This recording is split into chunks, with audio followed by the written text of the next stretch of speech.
All right, Dr. Cervantes, how are you today? I am blessed and glad to be here, my brother. Awesome.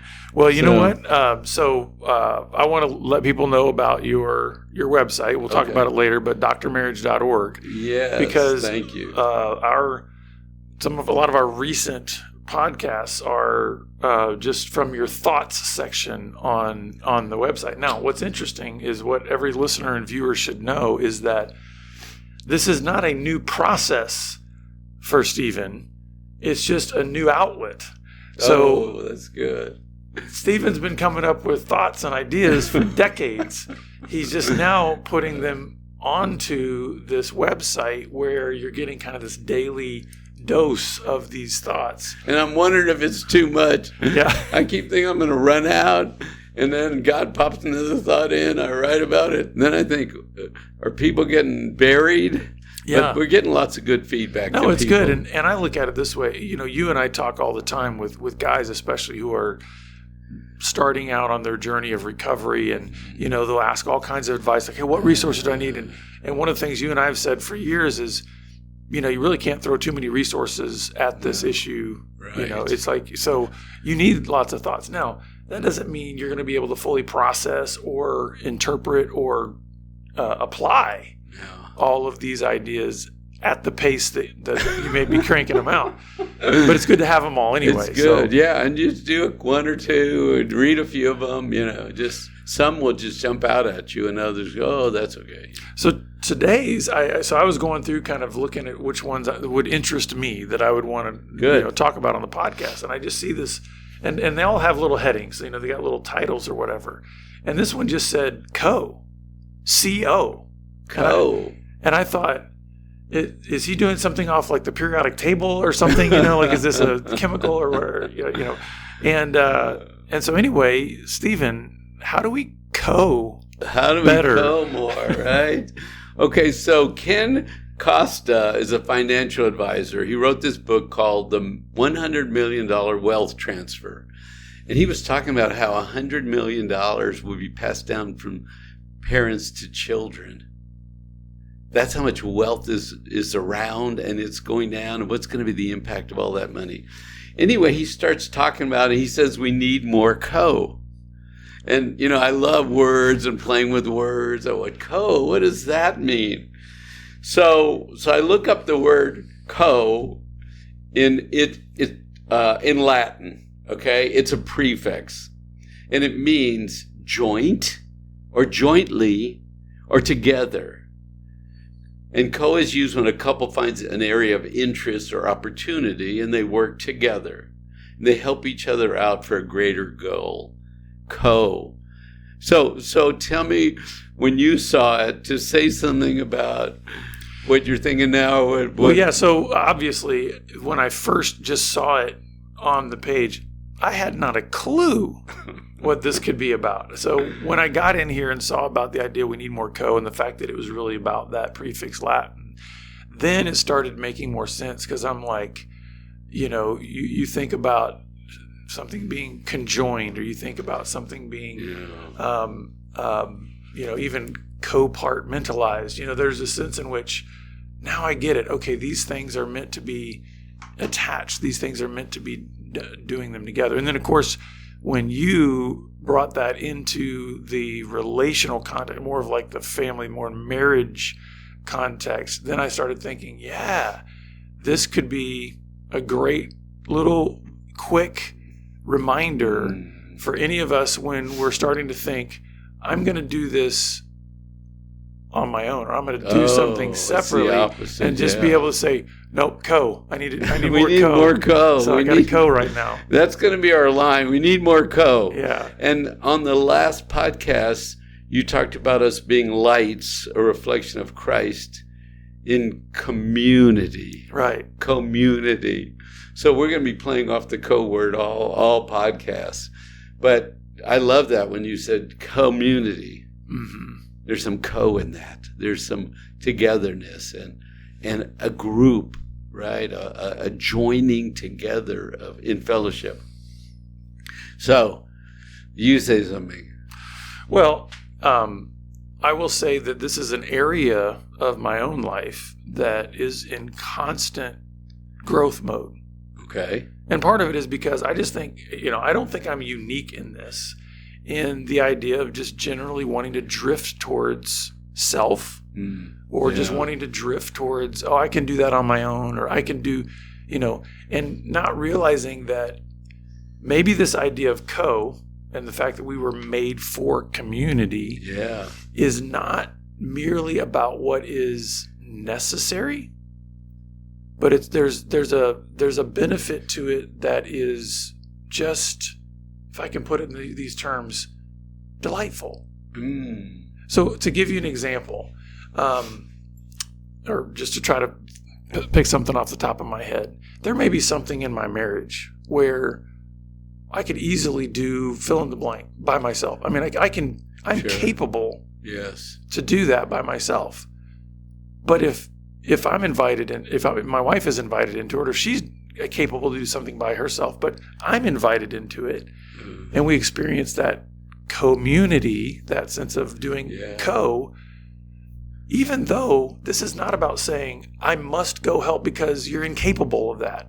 It's like I'm being invited to experience that thing together, and there's just a delight to it. I love that word. Not because it's like you're needing my abilities or I'm needing your abilities on something, but it's just because we can do it together. Also, the other thing too about this is I think when there is maybe work to be done, the idea of that shared load, it makes the full load lighter for each of us, right? So when I'm thinking of Adam and Eve, Adam needed some he just did. It was fun, the garden. But when God said, no, I got to make these people together, we need a little more here than the richness, right? Mm-hmm. A sense of partnership, a sense of two instead of one. And, I'm reading, you were at the conference, the SILS conference, mm-hmm. We talked about the theology of sexuality. Mm-hmm. And how our marriages and our sexuality and male and female togetherness, they all reflect God. It's a reflection of God. Marriage is a reflection. Sexuality, being sexual, being male, being female, it's a reflection of God. And so that idea of means someone with me. Mm-hmm.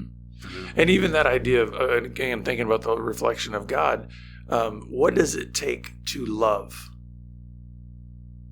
I mean, you could try to make the argument that there's a type of self-love but it is relational, right?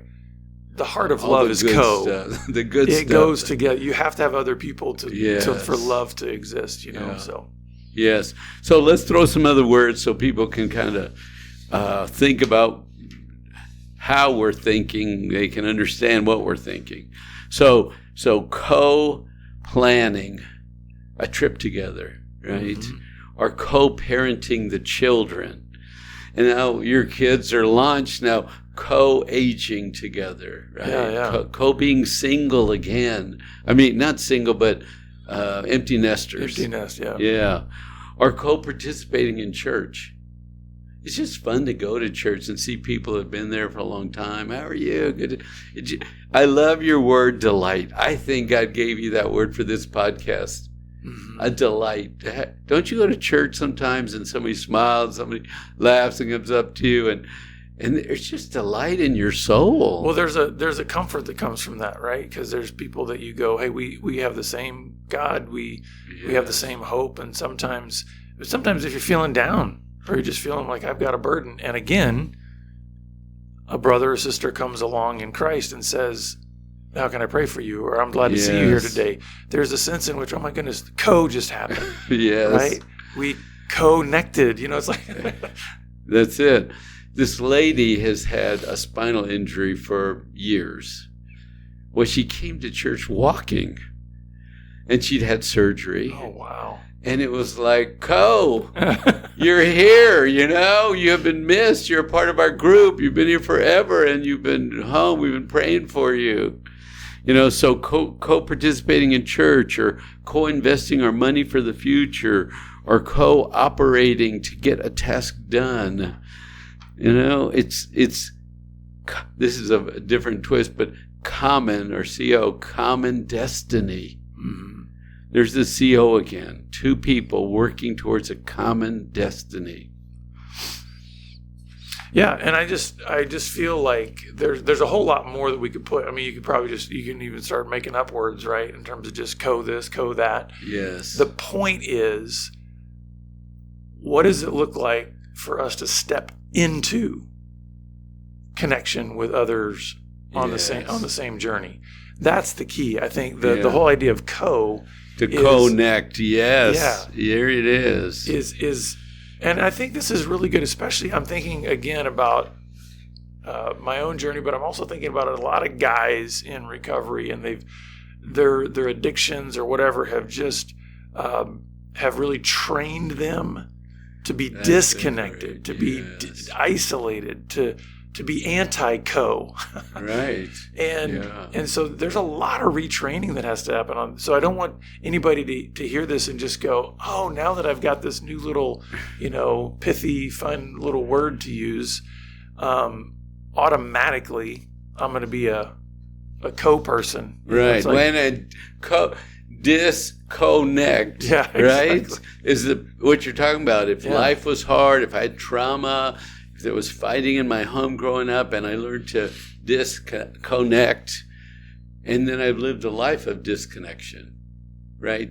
I mean, don't you find a lot of lonely people underneath addiction? Oh, totally. When you take the addiction off of them, you see people that are disconnected, detached. So here's one thing that always, it happens every time at the weekend at the Gateway to Freedom workshop. You get a bunch of guys together, and you start going to areas in their life that they've never talked to anyone about before. You're putting them into a group where they're having to connect. They're having to share their story with other men. Now, first couple of sessions, you got guys that it's sheer terror for a lot of them, right? It's like, thankfully we do a great job of creating a safe environment where they feel safe. And when they show up, they're standing 20 feet apart. Every guy that shows up is 20 feet and not talking to another guy. Maybe they're looking over, but they are 20 feet apart. There's no that's going on at that point. In the beginning, when they all arrive. But here's what happens every single time as the stories start to get shared and as that safety grows and the sense of brotherhood.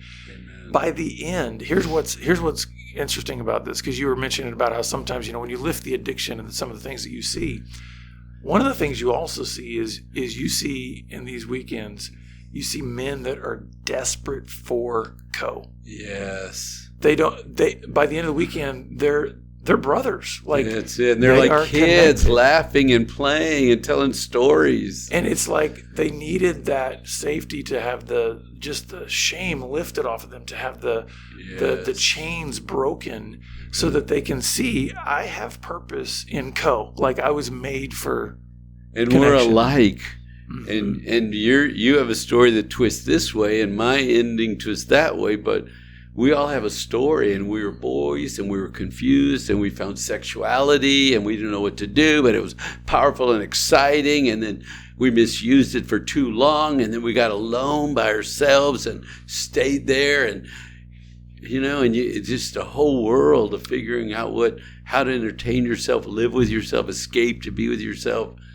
No co. Yeah, and the vast majority of men who come to our workshops are married, so over half of them are married.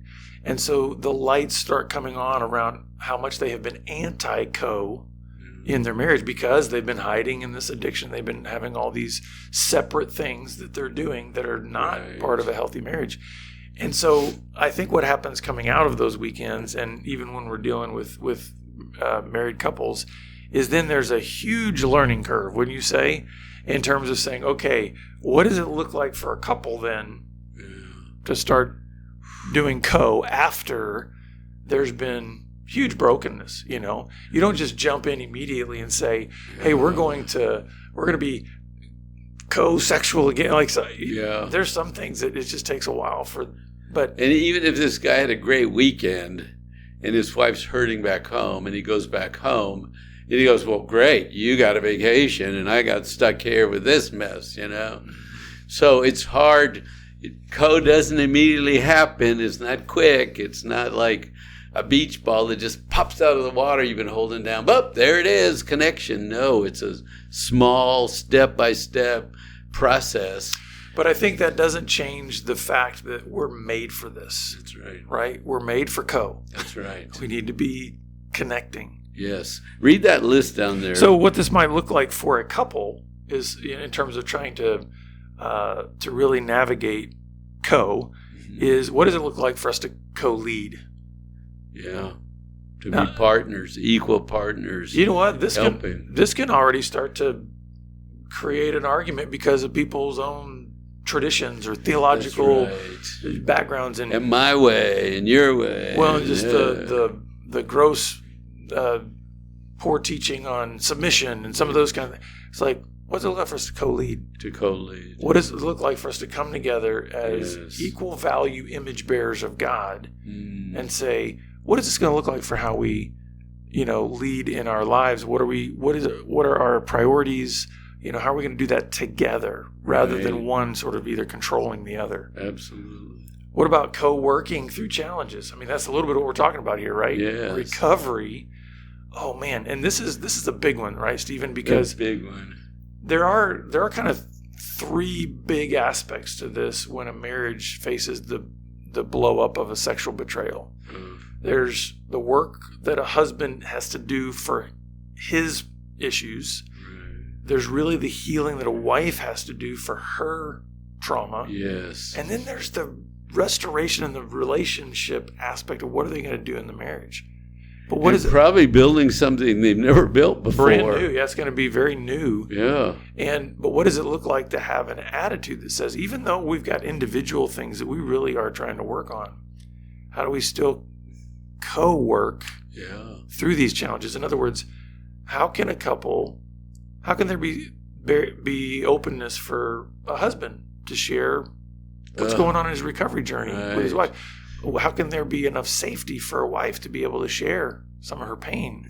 And, that's co. That is. That's hard co, but it's good. It's important co, right? Safety and trust and, day to day, walk it out. Two hurt people growing and healing. And another one that's often challenging is co-sacrificing.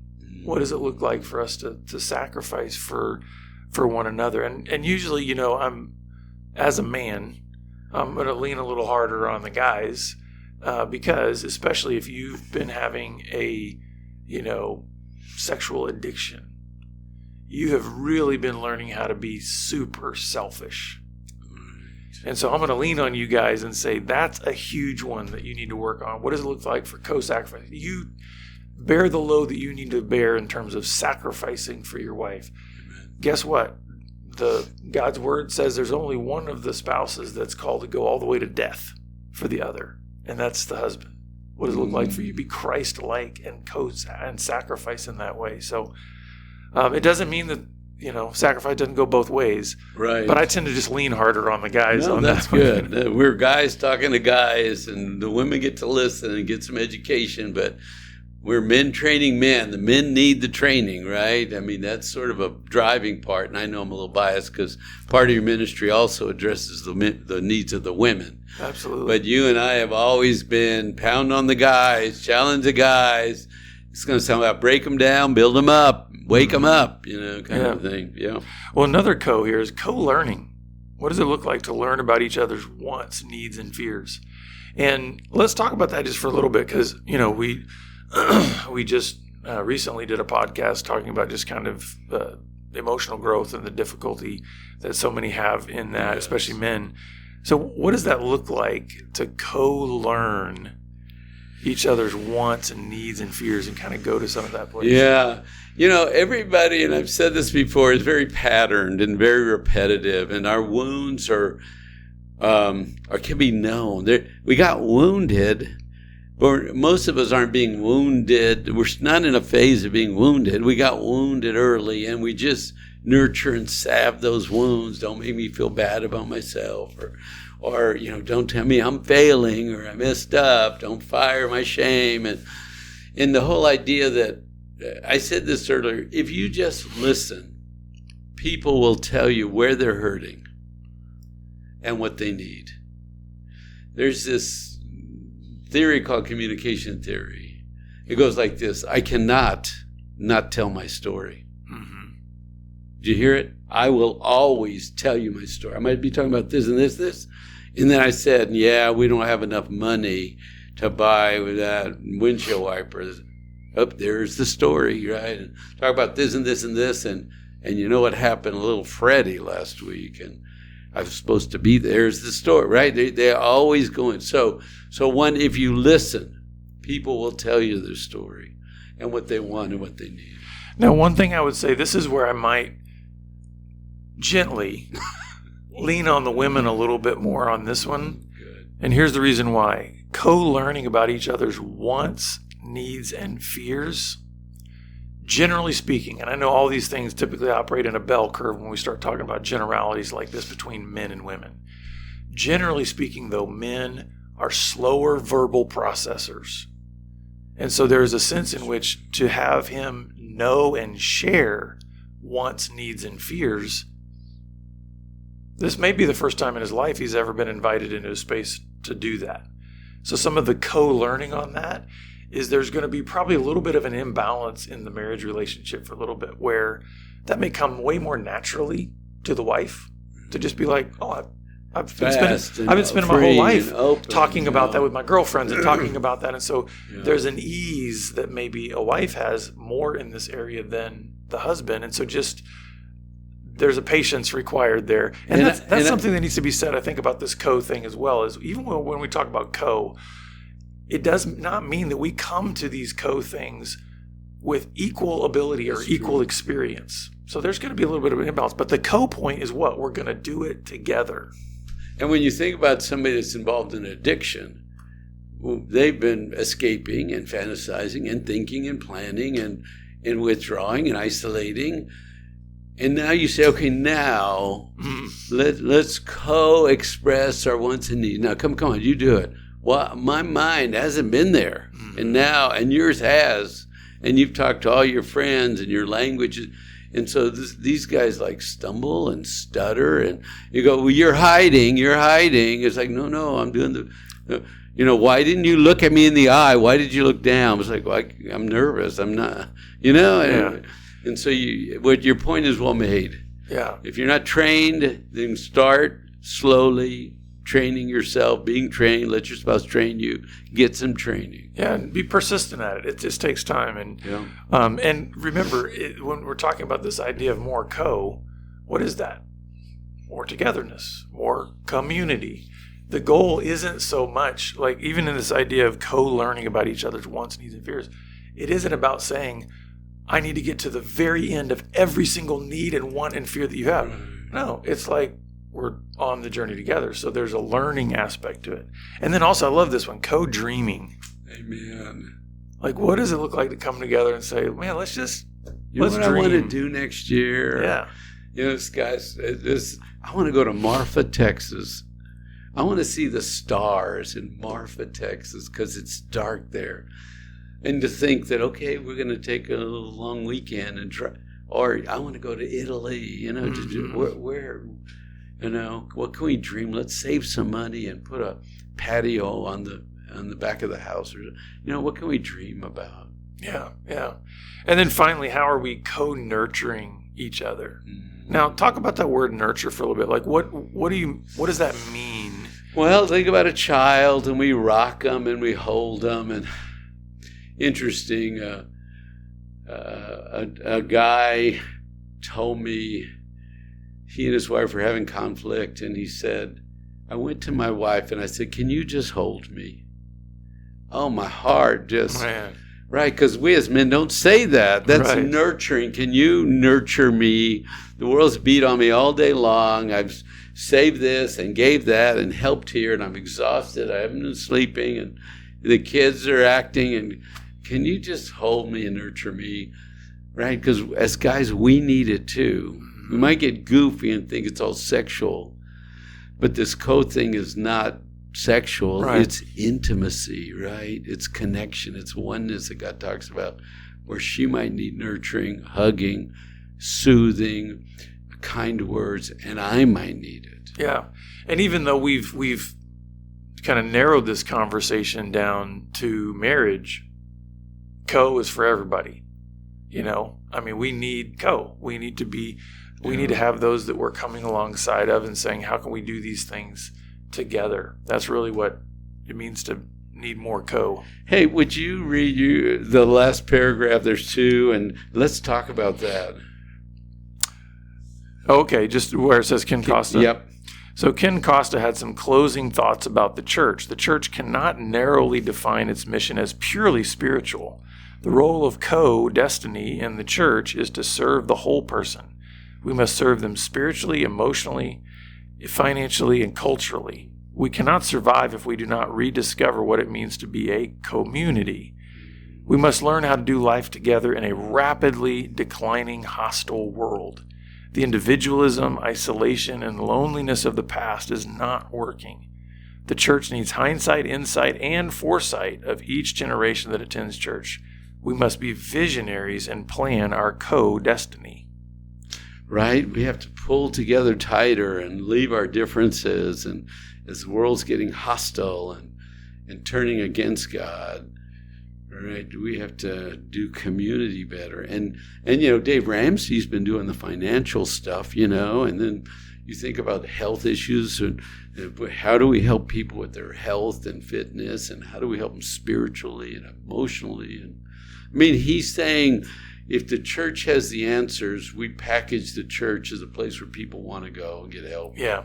Well, you think about even that word community. I know we've been putting the co on community. We've been breaking that word up the wrong way, but because it's really, when you think about community, it's common unity. Yes. So there's a sense in which, what is co? It's not saying you and I have to perfectly agree on every kind of idea or opinion or anything, but it's saying, can we have unity when we look and say, there is a mission out here that God has for us. Yes. There's a spiritual mission. There's an emotional growth mission. There's a relational. There's a gospel mission that we have.